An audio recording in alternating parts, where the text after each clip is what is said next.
Today, I'd like to tell you how we disembarked from our cruise ship, the Star Princess, in Vancouver, British Columbia, and then traveled to the SeaTac Airport in Seattle, Washington.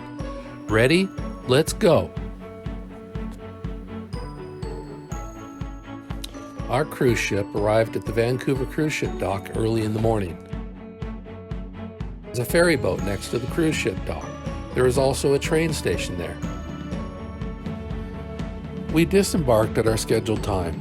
Being late July, it was the height of the tourist season in Vancouver. There was a second cruise ship also disembarking, as well as all the new incoming passengers waiting to board both those ships. Our ship was to leave early that same evening on the return cruise north back to Anchorage. Needless to say, it seemed a bit chaotic and was very busy. We walked quite a long ways and finally found our shuttle to the airport. We had chosen to take the Princess Shuttle to Seattle and fly out of SeaTac Airport.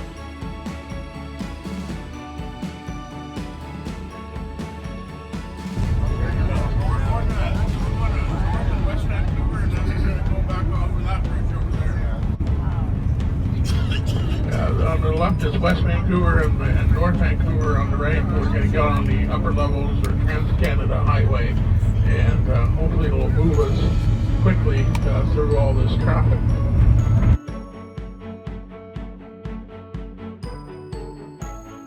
Is there a reason why Our shuttle driver was very knowledgeable of the traffic and the situation of how to get to the border and then on to Seattle. In fact, he called himself Yukon Ron, and we found out that my family, who we had traveled with in Anchorage, had known Yukon Ron and spoke very highly of him and his experience.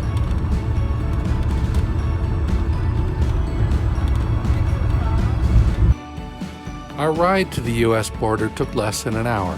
The boarding cross itself was quite simple. We drove past all the waiting cars and parked behind the border station. An inspector boarded the bus, looked at our passports, and then left. There was no need to inspect individual luggage as it had been packed by the shuttle driver. We then left the border station and continued driving south the remaining 2 hours to SeaTac Airport.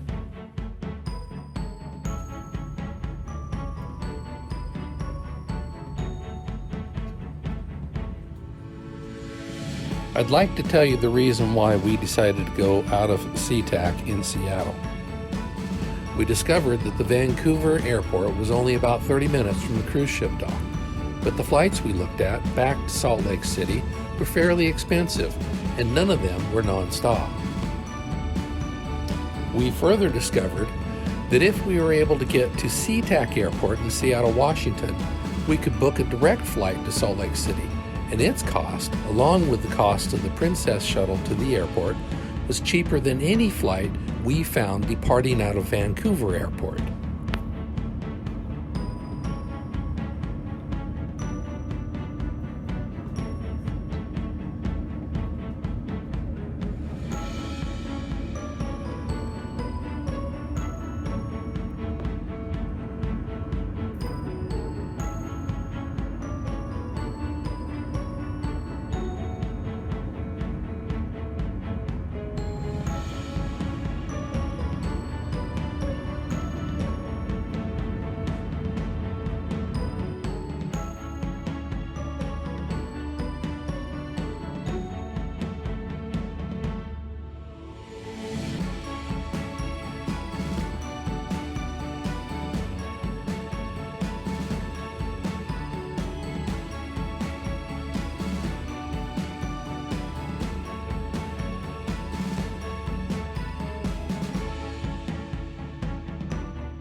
We hope you enjoyed this video. If you did, give it a thumbs up. Also, click on the subscribe button to be notified when we post more travel tips.